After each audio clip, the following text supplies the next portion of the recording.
Hello बच्चों, तो आपने देख ही लिया होगा कि आज हम लेके आए हैं आपके लिए बहुत मस्त इंटरेस्टिंग चीज, जिसका क्वेश्चन आपके दिमाग में घूमता रहता होगा क्योंकि बुक में कहीं नहीं है ये। लेकिन हम भी छोटे थे तो हमारे मन में भी ये क्वेश्चन आता था और ऑब्वियसली आपके मन में भी ये क्वेश्चन आता होगा, तो उसी का सॉल्यूशन लेकर मैं आपके पास आई हूँ। हाँ, ये आपकी बुक में नहीं है लेकिन आपके नॉलेज के लिए बहुत अच्छा है, आगे के नॉलेज के लिए बहुत अच्छा है। चलिए तो शुरू करते हैं। आज वही हम जो छोटी छोटी मगर मोटी बातों को एक बड़ी फॉर्म में लेकर आए हैं और चैप्टर हमारा जो है बिल्कुल कंप्लीट हो चुका है। इंपॉर्टेंट क्वेश्चन हम कर चुके हैं और कुछ इंपॉर्टेंट या महत्वपूर्ण प्रश्नों के लिए ही उसी में से एक प्रश्न जो आपका है और उसी के हिसाब से हम लेकर आए हैं।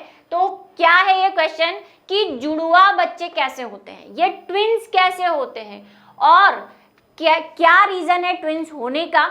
और जो पिक्चरें जो मूवीज आप देखते हैं इसे कहते हैं जुड़वा, है ना, सीता गीता, अंजू मंजू, जिसमें वो कहती है मैंने कुछ नहीं किया, है ना। तो ये सारी जो चीजें कहाँ से आई हैं? क्या वो प्लास्टिक सर्जरी करवाते हैं? नहीं, ट्विंस होते हैं और आजकल ट्विंस बहुत ज्यादा होने लग गए हैं। मतलब हमारी फैमिली में आप देखोगे तो काफी 2-3 जनों के ट्विंस हो गए। तो आपके मन में भी ये डाउट आएगा, तो हम उसी को लेके आए कि जुड़वा बच्चे कैसे होते हैं। तो जुड़वा बच्चे होने के 2 टाइप हैं।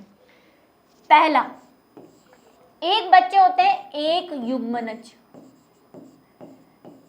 कैसे होते हैं वो मैं बताऊंगी, पर पहले आपको ये समझना बहुत जरूरी है। एक होता है एक युग्मनज जुड़वा या ट्विंस, ठीक है, और एक होते हैं द्वियुग्मनज।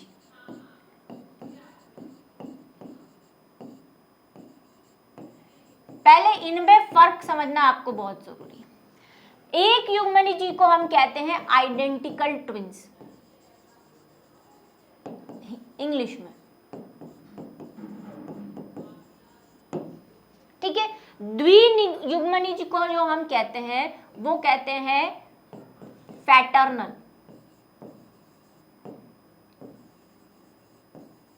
ट्विंस। ये याद रखना बच्चों, ये काम आएगा आपके और नीट वीट में भी काम आ सकता है, ठीक है, अगर आप पढ़ेंगे तो। चलिए, 12th में तो नहीं है पर नीट में है। चलिए, आइडेंटिकल और फैटर्नल ट्विंस, और भी इनका एक नाम है, अब इससे ट्रांसलेट करते हैं। इनको बोलते हैं मोनोजाइगोटिक ट्विंस और इनको बोलते हैं डाइजाइगोटिक। नाम से ही दिख रहा है, मोनो का मतलब एक युग्मनजी, जाइगोट का मतलब युग्मनज, और दूसरा है द्वियुग्मनजी मतलब डाइजाइगोट। और इनको सिंपल मतलब हमारी लैंग्वेज में आइडेंटिकल और क्या कहते हैं, फैटर्नल। आइडेंटिकल का मतलब क्या होता है?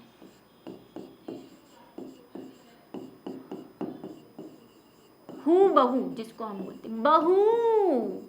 मैडम बहू की बात कर रही हूँ, हूबहू की बात कर रही हूँ मैं, ठीक है। हूबहू का मतलब बिल्कुल एक जैसा, जैसा पिक्चरों में आप देखते हैं ना। जुड़वा में देखा होगा आपने, सीता गीता में देखा होगा, खाली बहुत पुरानी पिक्चरें पता नहीं देखी कि नहीं आपने, लेकिन जुड़वा वाली देखी होगी, सलमान वाली भी, और वो कौन से धवन वाली, उसकी भी देखी होगी, ठीक है। तो ये जो बिल्कुल सेम है, हाइट में सब कुछ सेम है, कुछ भी चेंज नहीं। मतलब 2 आपके सामने खड़े हो जाए तो you can not recognize who is this. जैसे मेरे पास भी 2 बच्चे आते थे पढ़ने के लिए और वो बिल्कुल सेम दिखते थे। अब जरूर वो अब 12-13 साल के हो गए, 5-6 सालों से मेरे साथ पढ़ रहे हैं, तो अब मैं उन्हें पहचान सकती हूँ कि कौन मधुर है और कौन मिलन है। उनका नाम मधुर मिलन था, तो अब मैं उन्हें पहचान सकती हूँ, लेकिन पहले नहीं पहचान पाती थी। और अभी भी वो ऐसे खड़े होते हैं तो आई कैन नॉट रिकॉग्नाइज कि हु इज मधुर और हु इज मिलन। मतलब फेस सामने है तो मैं रिकॉग्नाइज कर पाती हूँ, और उसका वो फायदा भी बहुत उठाते थे पहले। चलिए, तो आइडेंटिकल ट्विंस जो बिल्कुल सेम होते हैं ये, और ये जो होते हैं ये फैटर्नल, ये जो होते हैं ना ये थोड़े थोड़े डिफरेंट होते हैं। मतलब हाँ, थोड़ा थोड़ा इनका मिलता है, मिलता जुलता लग रहा है, अचानक तो आप देख के नहीं पहचान सकते, लेकिन हाँ आप देख सकते हो उनको कि हाँ थोड़ा सा मतलब शेप में, फेस में थोड़ा सा चेंज होता है। होते वो एक साथ है, फिर भी जुड़वा क्यों कहते हैं? इनमें एक तरह से काफी डिफरेंस होता है, लेकिन हूबहू नॉट सेम एग्जैक्टली। बस जुड़वा इसलिए इनको कहते हैं क्योंकि ये एक साथ हुए होते हैं, जन्म इनका एक साथ हुआ होता है। दिखने में ये इतने सेम नहीं होते जितने कि ये होते हैं, ऐसे भी देखे होंगे, मैक्सिमम ऐसे ही देखे होंगे आपने, ऐसे वाले कम देखे होंगे। ठीक है, तो एक चीज तो ये कैसे होते हैं, ये वाले भी और ये वाले भी। ठीक है, तो पहले ये जो होते हैं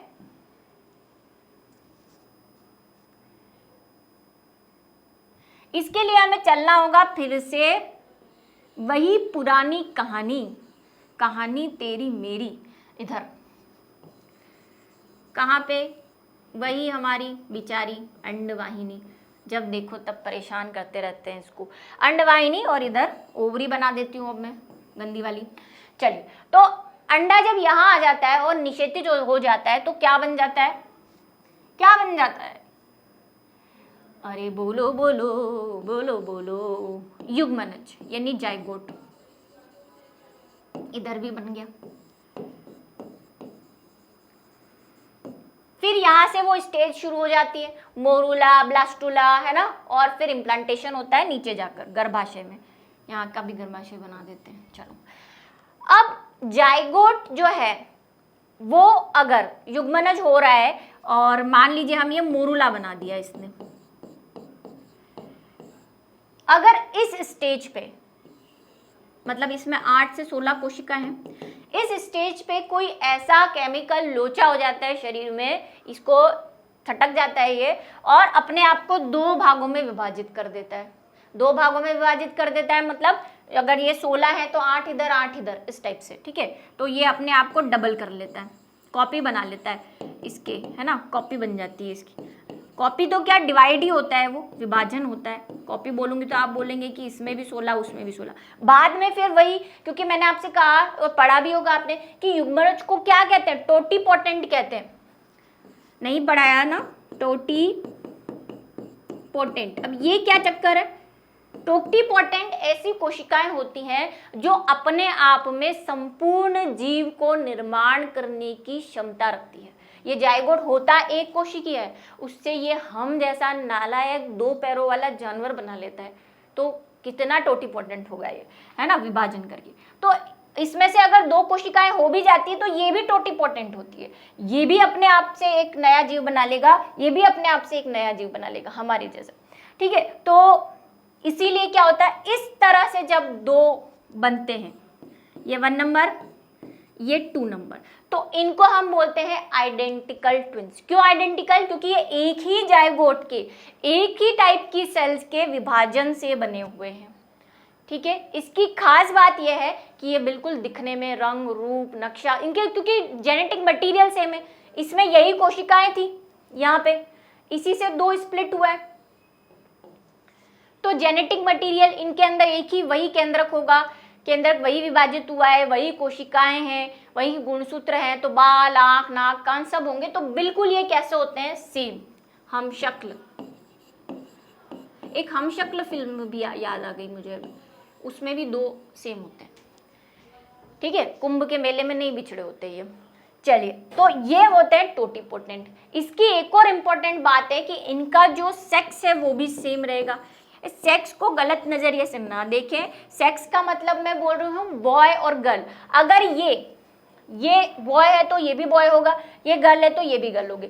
बॉय या गर्ल जो भी होंगे ये सेम होंगे, मतलब इनके गुणसूत्र सेम होंगे, या तो XY होगा या XX होगा। दोनों में से जो भी इसके पास जाइगोट में आया होगा, क्योंकि हमें नहीं पता ना जाइगोट में X मिला है या Y मिला है, मतलब ये बॉय वाला था या गर्ल वाली थी, तो दोनों ही क्या होंगे, एक जैसे होंगे। या तो दोनों बॉय होंगे या दोनों गर्ल होगी। ये एक और बात, पहला एक जाइगोट के विभाजन से बनते हैं, दूसरा हम शक्ल होंगे, तीसरा दोनों के सेक्स क्या होंगे, सेम होंगे।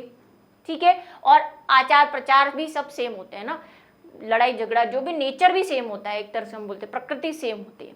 ये कैसे बनते हैं, वही काम खराब तो इधर हुआ है, पूरी ह्यूमन बॉडी का सत्यानाश हो गया इस तरह।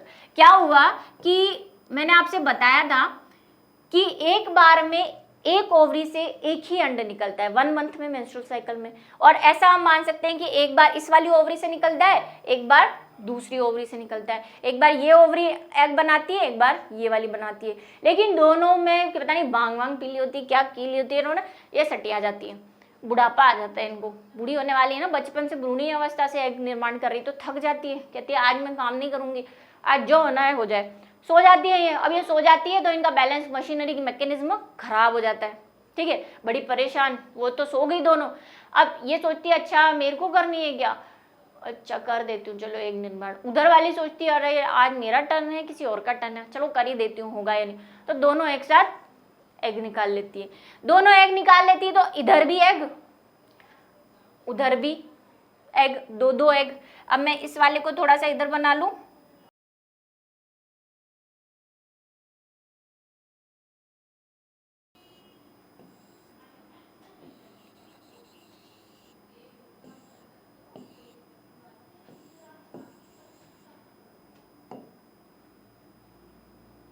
अब देखो यहाँ पे भी एग, यहाँ पे भी एग, वही स्पर्म अंदर आएंगे।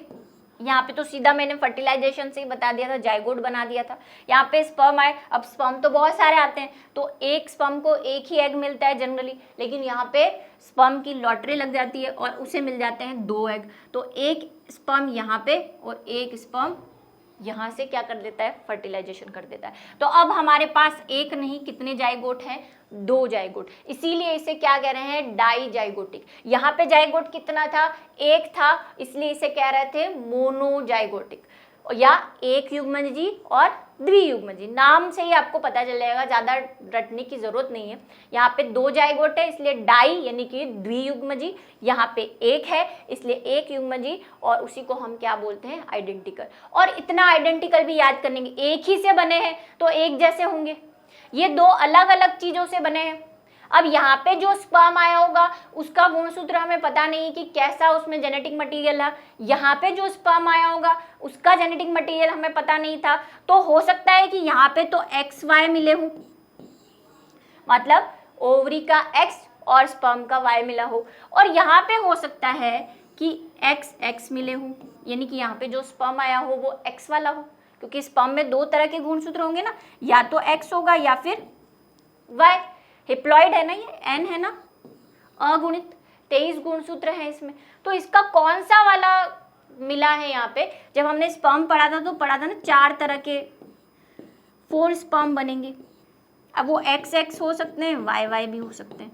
तो अब अगर YY दोनों जगह YY भी मिल सकते हैं तो दोनों बॉय भी हो सकते हैं, कंडीशन ये वाली भी हो सकती है, लेकिन ज्यादा चांसेस जो होते हैं वो इस चीज के होते हैं कि दोनों अलग अलग ही मिलते हैं। तो यहाँ पे एक ये कंडीशन हो सकती है, यहाँ पे कभी अलग अलग नहीं होंगे, यहाँ पे एक भी हो सकते हैं और अलग अलग भी हो सकते हैं। तो ये तो बन जाएगा बॉय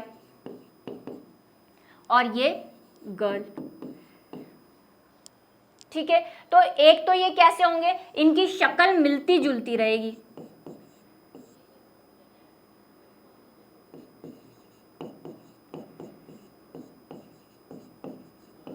और कई बार तो ऐसा होता है 13-14 साल के बाद तो बिल्कुल ही डिफरेंट हो जाते हैं। ये वाले भी देखे हुए हैं मैंने, ये भी देखे हुए हैं जो 13-14 ईयर्स के बाद नहीं पता, तब भी पता नहीं चलेगा। और ये वाले भी, वो जो हमारे घर में थे उनका नाम था जय विजय, तो वो जय विजय जो थे अब उनकी शक्ल बिल्कुल चेंज हो, छोटे थे तब तो सेम से ही लगते थे, अब बिल्कुल चेंज हो गया, मतलब एक की हाइट कम हो गई है और एक थोड़ा ज्यादा लंबा हो गया है, इस तरह से। तो इनकी क्योंकि गुणसूत्र अलग अलग है, यहाँ तो हाइट वाइट सब सेम रहेगा, यहाँ पे जो है वो जेनेटिक मटेरियल में चेंज है, क्योंकि इधर अलग स्पर्म आया है उधर अलग स्पर्म आया है, तो जेनेटिक मटेरियल चेंज होने की वजह से जो है वो अलग। और लड़का लड़की होगा तो फिर डिफरेंशिएट की तो कोई बात ही नहीं है, लड़का लड़के जैसा दिखेगा, लड़की लड़की जैसे दिखेगी। लेकिन दोनों अगर लड़के भी हैं तो इनकी शक्ल जो है वो मिलती जुलती रहेगी और आगे जाके चेंज हो जाएगी। तो ये वाली प्रॉब्लम है एक तो, ठीक है, दोनों बात समझ में आ गई। यहाँ पे क्या होगा, 2 युग्मनज से बने हैं, शक्ल कम मिलती जुलती रहेगी और दोनों के जो सेक्स होंगे वो भी क्या हो सकते हैं, चेंज हो सकता है, ठीक है। तो ये बेसिक डिफरेंस है जुड़वा बच्चों के 2 टाइप के। इनको क्या बोलते हैं, पैटर्नल, और एक सिरामियन ट्विंस भी बोला जाता है इनको कई बार, तो वो भी आप नोट कर सकते हैं। तो अब आपको समझ में आया कहाँ से आए ये जुड़वा, ठीक है, दोनों को मैंने अलग कर दिया। चलिए, अब इसमें भी एक कंडीशन है, मतलब यहां तक आने के बाद मान लो 2 भी बन गए या 1 से 2 ट्विंस भी बने, इसमें भी एक अलग कंडीशन है। अब आपके मन में एक और सवाल आ रहा होगा, खिचड़ी पक रही होगी अंदर कि ये जो चिपके हुए बच्चे बनते हैं वो कैसे बनते हैं, उसी पे आ रही हूँ मैं। ठीक है, चलिए अब इसमें भी जो ट्विंस होते हैं वो क्या होते हैं, वही आप क्या मान रहे हैं कि वो कहाँ होंगे, मदर के वूम्ब में या गर्भ में होंगे। तो देखिए एक होती है मदर के वूम्ब में, मैंने आपको बताया था एमनियोटिक मेम्ब्रेन,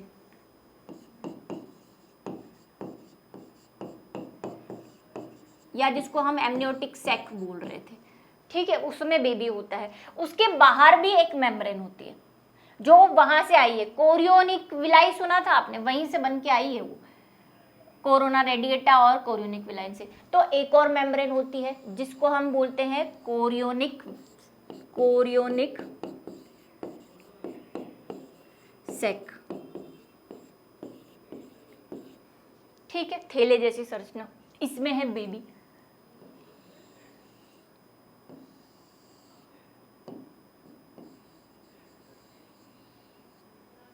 इधर भी ऐसा ही है सेम।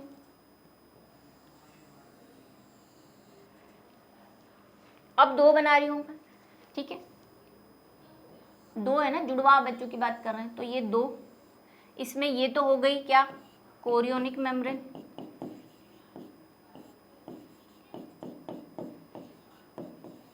और अंदर वाली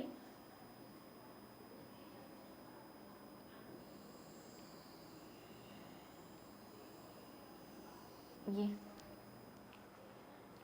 ठीक है, अगर दोनों बेबी, एक ये, अब मैं बेबी पूरा अच्छा सा वाला नहीं बना रही, गंदा वाला बेबी, ये एक बेबी, ये एक बेबी, ठीक है, ये हमारा भ्रूण और ये भी हमारा भ्रूण, ट्विंस वालों की बात कर रहे हैं हम। ठीक है, ट्विंस की, ठीक है, ट्विंस की बात कर रहे हैं। अब ये ट्विंस अगर एक ही कोरियोनिक मेम्ब्रेन में और एक ही एमनियोटिक मेम्ब्रेन में रहेंगे तो इसको हम बोलते हैं मोनो कोरियोनिक और मोनो एमनियोटिक। ये बात समझ में आई? दिख रहे हैं दोनों एक में, कहीं पार्टीशन नहीं दिख रहा ना, ये भी भ्रूण है, ये भी भ्रूण, इनका प्लेसेंटा जुड़ा हुआ होगा। प्लेसेंटा में भी एक अलग चीज है जो बता रही हूँ, अभी मैं इनके प्लेसेंटा ऐसे बना रही हूँ। ठीक है, ये इसका प्लेसेंटा, या आप बोलते हैं जो अम्बिलिकल कॉर्ड जिसे कहते हैं, तो अम्बिलिकल कॉर्ड। ठीक है, प्लेसेंटा से ही जो बच्चा, प्लेसेंटा, ये प्लेसेंटा होगा यहाँ पे भ्रूण का, मम्मा से जुड़ा हुआ। ठीक है, तो भ्रूण जिस प्लेसेंटा की हेल्प से भ्रूण जिससे जुड़ा होता है उसी को तो अम्बिलिकल कॉर्ड कहते हैं, जो हम बाद में काट देते हैं। ठीक है, तो ये अम्बिलिकल कॉर्ड होगी। अब इस पे भी आ रही हूँ, उसका भी एक मैटर है। अगर ये दोनों एक ही कोरियोनिक मेम्ब्रेन में, एक ही एमनियोटिक मेम्ब्रेन में रहते हैं तो इसको मोनो कोरियोनिक और मोनो एमनियोटिक बोलते हैं। ये बहुत इंपॉर्टेंट टर्म है, इसको समझो थोड़ा ध्यान से। और इसको अब मैं रब कर दूं, ये सिर्फ समझाने के लिए था।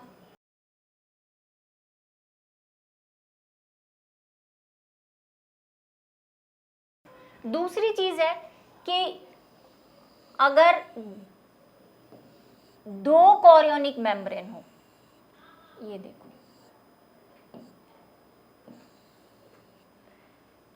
ठीक है, तो उसको क्या बोल देंगे, डाई कोरियोनिक मेम्ब्रेन।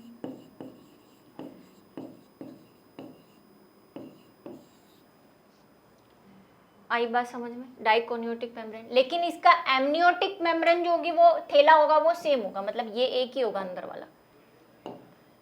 ये एमनियोटिक थैली अभी इसकी एक ही है, तो डाइकोरियोनिक और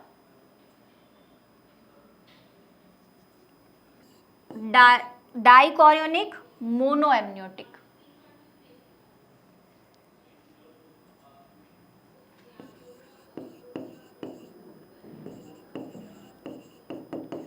क्यों मोनो एमनियोटिक? यहाँ पे दोनों ही अलग अलग थे, पूरा इसको एक ही थे, मतलब एमनियोटिक सेक भी एक ही थी और कोरियोनिक सेक भी एक ही थी। यहाँ पे कोरियोनिक सेक तो दो है, दोनों की अलग अलग है, यहाँ पे भी भ्रूण है, यहाँ पे भी भ्रूण है, लेकिन एमनियोटिक सेक एक ही है, उसमें डिवीजन नहीं है।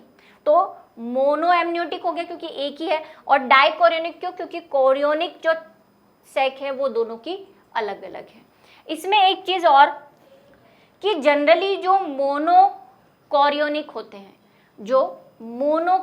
होते हैं उनका प्लेसेंटा एक होता है, मतलब ये दोनों ही मदर से जुड़े हुए रहेंगे एक प्लेसेंटा से, अपरा से, है ना। बच्चे मदर से किससे जुड़े होते हैं? प्लेसेंटा का पार्ट और बच्चे का पार्ट आपस में एम्बिलिकल कॉर्ड से जुड़ा होता है। ये बात समझ में आई? तो इनकी एम्बिलिकल कॉर्ड तो अलग अलग होगी लेकिन प्लेसेंटा एक ही होगा, मतलब मदर के टिश्यू जो है वो दोनों बच्चों में मिक्स हो रहे होंगे, इसलिए इसको मोनोकोरियोनिक जो होते हैं उसमें प्लेसेंटा कितना होता है? ओनली एक प्लेसेंटा, दोनों बच्चों का एक प्लेसेंटा, ठीक है। एम्बिलिकल कॉर्ड तो सबकी अलग होती है, हर कंडीशन में अलग ही होगी। यहाँ पे क्या सिचुएशन है, जो डाइकोरियोनिक होते हैं क्योंकि इनकी कोरियोन ही डिवाइड हो गई है तो इनके प्लेसेंटा भी क्या हो जाते हैं? डिवाइड। इसका प्लेसेंटा मदर से अलग जुड़ा रहेगा, इसका प्लेसेंटा मदर से अलग जुड़ा रहेगा और फिर यहाँ से बनेगी अम्बिलिकल कॉर्ड, ठीक है। डाइक्रोमेटिक होंगे उसके दो प्लेसेंटा, यहाँ पे डाई से आपको याद रह जाएगा, डाई मतलब दो कोरियोन दो प्लेसेंटा, यहाँ पे मोनोकोरियोन एक प्लेसेंटा, ठीक है। यहाँ पे मोनो एमनियोटिक मतलब एमनियोटिक तो एक ही है, यहाँ पे भी मोनो एमनियोटिक है, एक ही है। अब कई बार ऐसी सिचुएशन आ जाती है कि दो कोरियोन और दो एमनियोटिक से एक हो जाती है, इसको यहाँ पे समझ लेते हैं। ये देखो, ये कोरियोन भी अलग और एमनियोन भी अलग, ये ऐसे, और अंदर होगा भ्रूण। और ऐसी सिचुएशन में दो ही प्लेसेंटा होंगे, इसमें फिर मोनो डाई का कोई लफड़ा ही नहीं क्योंकि डाई कोरियोनिक आ गया, दो कोरियोन है तो ये हो गया डाई कोरियोनिक, और डाई होते तो प्लेसेंटा दो ही आने, ये तो फिक्स है ना। डाई कोरियोनिक होगा वहां प्लेसेंटा दो ही होंगे और मोनो कोरियोनिक होगा वहां प्लेसेंटा एक होगा। अब इसकी एमनियोटिक सैक भी दोनों की अलग अलग है, कोरियोन भी दोनों की अलग अलग है और प्लेसेंटा भी दोनों की अलग अलग है, तो ये कैसा होगा? डाइक्रोमेटिक और डाई एमनियोटिक, ठीक है। ये तीन सिचुएशन होती है। इतना आप नहीं समझना चाहते कोई दिक्कत नहीं है, बस इनके वर्ड्स याद कर लेना, कोई ज़्यादा माथापोड़ी करने की जरूरत नहीं है। पहले वाला जो है कैसे बनते हैं वो भी याद रख लोगे तो बड़ा आपके लिए एक सहूलियत रहेगी आगे के लिए। ये वही जिसको याद रह जाए बढ़िया है, बस ये याद रखना मोनो मतलब एक प्लेसेंटा, डाई मतलब दो प्लेसेंटा, ठीक है। एक और चीज जो हम देख लेते हैं, ये बहुत हाई लेवल की बात हो गई लेकिन फिर भी आ गए हैं तो देख लेते हैं, जो आपको मैं बताना चाह रही हूँ कि जुड़े हुए बच्चे कैसे पैदा होते हैं। तो मैंने आपको बताया था कि जब भी हमने जो अभी बनाए जुड़वा बच्चे वो कहाँ बनाए? युग्मनज से यहाँ तक आने के प्रोसेस में बनाए, है ना। अगर एक युग्मनज से बनते हैं तो भी यहाँ डिवाइड हो रहा है इसी कंडीशन पे, मतलब गर्भाशय और अंडवाहिनी के बीच में कहीं। और अगर दो जायगोट से बन रहे हैं तो फिर कोई बात ही नहीं है, वो तो जायगोट तो अंडवाहिनी में ही बना है। लेकिन कई बार अगर जायगोट का दिमाग थोड़ा लेट जाके खसकता है, मतलब यहाँ पे तो यहाँ खसक गया कि उसने अपने आप को दो में स्प्लिट कर लिया, दो जायगोट बना लिए, दो बच्चे कर लिए, ठीक है। लेकिन और नीचे जाके अगर इसका दिमाग खिसका, मतलब गर्भाशय में जाकर जो हमारा एम्ब्रियो है वो कहाँ जा चुका है? इम्प्लांट हो चुका है, अंतरारोपण हो चुका है, मम्मी से उसका प्लेसेंटा बनने वाला है, ठीक है, अंदर जा चुका है, गर्भाशय की दीवार में एंडोमेट्रियम में जा चुका है, तब जाके इसका दिमाग खसका तो वो कोजॉइंट बच्चे पैदा होंगे, ठीक है। देखो यहाँ पे दे रखा है, अगर 1 से 3 मतलब क्लीवेज का मतलब समझ गए ना आप, विदलन जो युग्मनज जायगोट जो होता है वो कोशिकाओं में बढ़ता है, उसी को तो हम क्लीवेज कह रहे थे, डिवाइड करता है, तो उसमें मोरूला बनता है। अगर मोरूला स्टेज पे बना तो देखो डाइक्रोमेटिक और डाई एमनियोटिक बने, मतलब दोनों की पर्सनल एमनियोटिक है जो अभी हम पीछे डिस्कस करके आए, और पर्सनल कोरियोन भी है, और इनके दोनों के प्लेसेंटा भी देखो अलग अलग है। ये ना प्लेसेंटा, इसका प्लेसेंटा है ये। एम्बिलिकल कॉर्ड तो अलग ही होगी, एम्बिलिकल कॉर्ड पे तो जाना ही नहीं। प्लेसेंटा की बात करें, इसका प्लेसेंटा अलग है, तो ये हो गए डाई, और यहां से पता चल ही रहा है डाई कोरियोनिक आते ही दो प्लेसेंटा होंगे। अब थोड़ा सा लेट, यानी कि ब्लास्टुला जब बनता है, मोरूला के बाद क्या बनता है? ये तो 8 सेल स्टेज है, 8 से 16, इसके बाद ब्लास्टुला बनता है। तो ब्लास्टुला में वही कोरक टूटी गुहा बन गई। अब यानी कि 4 से 8 दिन के बीच में अगर क्या हुआ, जाइगोट का स्प्लिट हुआ, मतलब जाइगोट ने अपने आप को 2 भागों में बांट लिया। इस जगह पे बांटा तो मोनोकोरियोनिक और डाई एमनियोटिक बनेंगे। मतलब एमनियोन तो इनकी सेम रहेगी, ये देखो एमनियोन तो एक थैला दिख रहा है ऊपर आपको, एक सिंगल लाइन है, ये तो एमनियोन हो गई। और बीच में ये जो स्प्लिट दिख रहा है ये कोरियोन, सॉरी जो ऊपर वाली है वो तो क्या है, कोरियोन है क्योंकि मोनोकोरियोनेटिक है। और बीच में जो स्प्लिट दिख रहा है ये क्या है, डाई एमनियोटिक, क्योंकि एमनियोटिक सेक क्या हो गई है 2। अब मोनो आ गया, और मोनो आते ही मतलब एक, मतलब प्लेसेंटा कैसा होगा, एक प्लेसेंटा। यही हम पीछे डिस्कस करके आए। ये देखिए दोनों का प्लेसेंटा है कि यहाँ पे देखो रेड यहाँ है, रेड यहाँ है, यहाँ पे दोनों का सिंगल बना हुआ है, और एम्बिलिकल कॉर्ड तो अलग रहेगी ये वाली से। और इससे भी लेट अगर 18 से 13 दिन के बाद इसको सनक लगी कि मैं तो डिवाइड होके ट्विंस बनाऊं, ऐसा इसने माना, तब क्या कंडीशन आ गई, ये इम्प्लांट हो चुका है, मतलब गर्भाशय की दीवार के अंदर जा चुका है, लेकिन अभी भी ब्लास्टोसिस्ट में ही है। कंडीशन कौन सी है, ब्लास्टोसिस्ट। तब क्या होगा, मोनोकोरियोनिटिक ऑफ मोनोएमनी, मतलब कोरियोनिटिक सैक भी एक होगी और एमनियोटिक सैक भी एक होगी, और प्लेसेंटा भी एक होगी, क्योंकि मोनो आते ही फिर प्लेसेंटा एक। ये आपको याद नहीं करना है, इसकी कोई जरूरत नहीं है, सिर्फ समझाने के लिए आपको लेके आई हूँ। ये थोड़ा सा डॉक्टर लेवल का काम हो गया। सिर्फ आपको ये टर्म्स ध्यान रखनी है कि मोनो मतलब एक प्लेसेंटा, डाई मतलब 2 प्लेसेंटा, और मोनोकोरियोनेटिक क्या होता है और डाइकोरियोनेटिक। इतना सब कुछ आपको ताम झाम करने की जरूरत नहीं है कि कौन से डे पे कौन से क्या, ये सिर्फ आपको जस्ट एक्सप्लेनेशन, क्योंकि मुझे आपको यहाँ लेकर आना है, ठीक है, इस जगह पे। चलिए ये हो गया मोनो एमनियोटिक, मोनोकोरियोनिक। अब ये है मेन बात, क्या कि यहाँ पे देखो, अब फॉर्म्ड एम्ब्रियोनिक डिस्क, मतलब ये इम्प्लांट हो चुका है, इसका अंतरारोपण हो चुका है, और भ्रूण में डेवलपमेंट शुरू हो गया, यानी विदलन शुरू हो गया, मतलब उसके अंग वंग बनना शुरू हो गए भ्रूण के। और कोरियोनेटिक डिस्क, मैंने आपको बोला था पूरी एनसीईआरटी में एम्ब्रियोनिक की सारी स्टेजेस नहीं बताई गई है, और हमने भी उसको आपको कहा था शॉर्ट में पढ़ा है, डिटेल में हम जा रहे हैं एनसीईआरटी से बाहर, लेकिन पूरा भी बाहर नहीं जा रहे, ठीक है। तो यहाँ पे एक एम्ब्रियोनिटिक डिस्क बनती है। अगर ये डिस्क बनने के बाद क्लीवेज हुआ, मतलब ये जाइगोट 2 भागों में बटा, तो फिर हो जाते हैं कोजॉइंट। कोजॉइंट का मतलब चिपके हुए।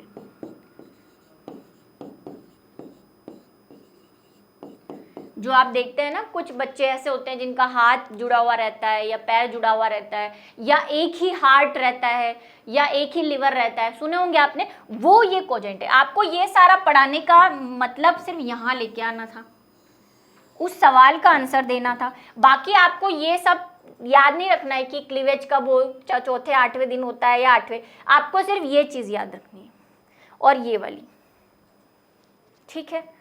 वो भी किस हिसाब से, कंपटीशन के हिसाब से, कंपटीशन के हिसाब से, ठीक है।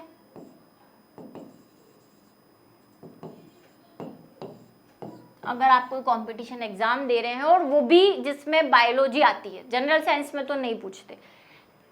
चलिए, तो आज की हमारी जो स्पेशल क्लास थी, आपके सवाल पे जो आपके दिमाग में आ रहे होंगे उस पे, वो यही ख़त्म होती है, यानी कि खून चूसने की प्रक्रिया समाप्त होती है। और मिलेंगे हम अगले लेक्चर में, तब तक इंतज़ार कीजिए क्योंकि कहानी अभी बाकी है।